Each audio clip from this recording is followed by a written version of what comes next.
এতিয়া অদ্ভুত কাণ্ডটো হৈছে ঘৰুৱা এলপিজি লৈ তেওঁলোকে এই স্থানৰ অল্ডিং কৰিব আহিছে। তাহাঁতে এইটো থাৰ্ড টাইম কৰিলে, তাহাঁতে আকৌ কৈছে যে এইবোৰ পাইপ লগালে আকৌ হ'ব পাৰে বুলি। নিদো কাম কৰিব, যেতিয়ালৈ আমাৰ ঘৰৰ কাম নহয় তেতিয়ালৈ আমাক কাম কৰিব নিদো ইয়াত। নাই নাই, এইটো যোনটো তেওঁলোকে কাম কৰিছে নহয়, এইটো পিয়ৰলি টেম্পৰেৰী মেজাৰমেণ্ট, এইটো পাৰ্মানেণ্ট একো হোৱা নাই। আকৌ এটা যে বিস্ফোৰণ নহ'ব তাৰ কোনো ঠিকনা নাই, বিস্ফোৰণ হ'ব। তাৰমানে এভৰি টাইম মানে মানুহৰ লাইফ লৈ খেলা কৰি আছে। তো এইটো 3 টাইমছ হ'ল, এনেকুৱা নহয় এইটো লাইনতে হৈছে, এইটো ৰোডতে 1 কিলোমিটাৰৰ ভিতৰত এইটো থাৰ্ড টাইম। তো মানুহ কেনেকৈ শান্তিত থাকিব যে কেতিয়া ফুটি যায়, এইটো কেতিয়া বিস্ফোৰণ হয়, এইটো মানুহৰ ভয় সদায় থাকিব। এইটো ঠিক কৰিব লাগে তাহাঁতে ভালকৈ, নোৱাৰিছে যদি বেলেগক কাৰোবাক ভাল কিবা লগাব লাগে, ঠিক কৰিব লাগে।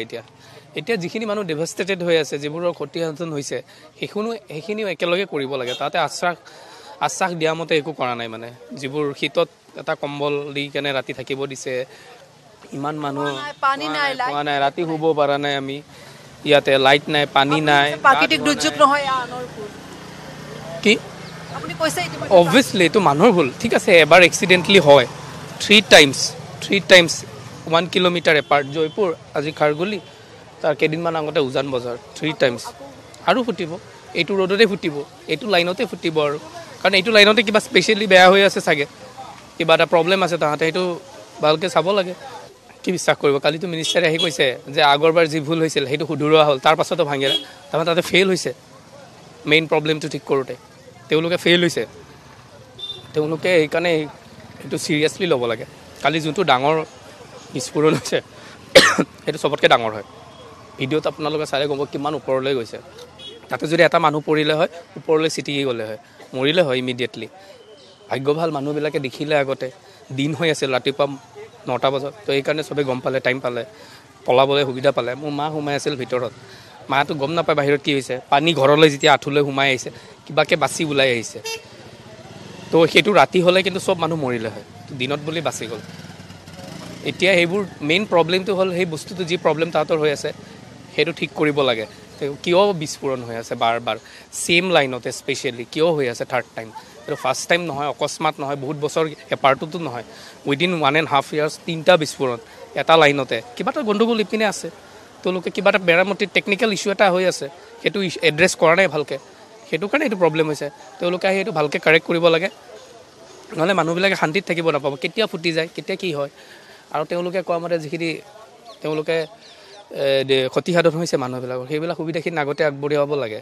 সেইখিনি কামখিনি একেলগে ষ্টাৰ্ট কৰিব লাগে। যেনেকৈ ৰাস্তাটো বনাব ষ্টাৰ্ট কৰি দিলে, পাইপটো মেৰামতিৰ কাম ষ্টাৰ্ট কৰি দিলে, সেনেকৈ সেইটো প্ৰায়ৰিটি দিব লাগে। আই থিংক নিদো কাম কৰিব, যেতিয়ালৈ আমাৰ ঘৰৰ কাম নহয় তেতিয়ালৈ আমাক কাম কৰিব নিদো ইয়াত। আমাৰ ঘৰ আগতে ঠিক কৰি দিয়ক, ঘৰ ঠিক কৰক, তাতকে ৰাতি এইখিনি কাম কৰাতকৈ ঘৰকেইটা যদি বনাই দিলে হয় কিমানখিনি সুবিধা হ'লে হয়। ল'ৰা ছোৱালী মই আছে, ইয়াতে আছে, স্কুলত আছিলোঁ, ৰাতি আহিছোঁ, এতিয়া মাত্ৰ কিবা অলপ খুৱাবৰ কাৰণে আহিছোঁ। এই পাইপটো যেতিয়া বনায়, যেতিয়া টাপুলি মাৰে, তেতিয়াই মই কৈছোঁ এই টাপুলিটো এনেকৈ মাৰিলে নহ'ব, টাপুলিটোত এটা ছাপৰ্ট দিব লাগিব। ৰাউণ্ড পাইপ যিটো, এইটো ভিতৰৰ পৰা মাৰিছে, ওপৰৰ পৰা মাৰিছে, কিন্তু এই টাপুলিটোতো বোধ আপোনাৰ ওপৰৰ পৰাই মাৰিছে, তলৰ পৰা মাৰিব পৰা নাই। মাৰাৰ টাইমতে মই কৈছিলোঁ যে আপোনালোকে এইটো মাৰিছে ঠিকে আছে, ওপৰত আৰু এটা লাম্বা কৰি অলপ মোটা কৰি ঢাপলি এটা মাৰি দিয়ক, যে তাক ছাপৰ্ট কৰি ধৰি ৰাখে। এই কথাটো মই কৈছিলোঁ, কৈছে নাই এনেই থাকি যাব। নাই নাই, এইটো যোনটো তেওঁলোকে কাম কৰিছে নহয়, এইটো পিয়ৰলি টেম্পৰেৰী মেজাৰমেণ্ট, এইটো পাৰ্মানেণ্ট একো হোৱা নাই। আকৌ এটা যে বিস্ফোৰণ নহ'ব তাৰ কোনো ঠিকনা নাই, বিস্ফোৰণ হ'ব। এই ধৰণৰ হেৰি দি নহ'ব, টালি টোপলা মাৰি দি কাম নহ'ব। মানুহ আৰু ইনচিকিউৰ হৈ আছে, as if mind has been put under the road. কোন মুহূৰ্তত কেতিয়া ব্লাষ্ট হয়, কোন মানুহ কি আছে, কোনো ছিকিউৰিটি নাই। আৰু ইয়াত কোনো ধৰণৰ স্পেচিফিক পদক্ষেপ লোৱা নাই, কোনো টেকনিচিয়ান নাই, এক্সপাৰ্ট নাই, আনস্কিল লেবাৰবিলাকৰ লগত কাম হৈ আছে। এতিয়া কেনেকৈ সুৰক্ষা থাকিব মানুহৰ? সুৰক্ষাটো নাথাকে।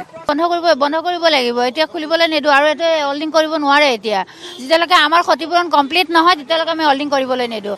আৰু হল্ডিং কৰাৰ পিছতো সিহঁতি আমাক লিখা এখন দিব লাগিব যে এনেকুৱা আৰু দুনাই নহয়।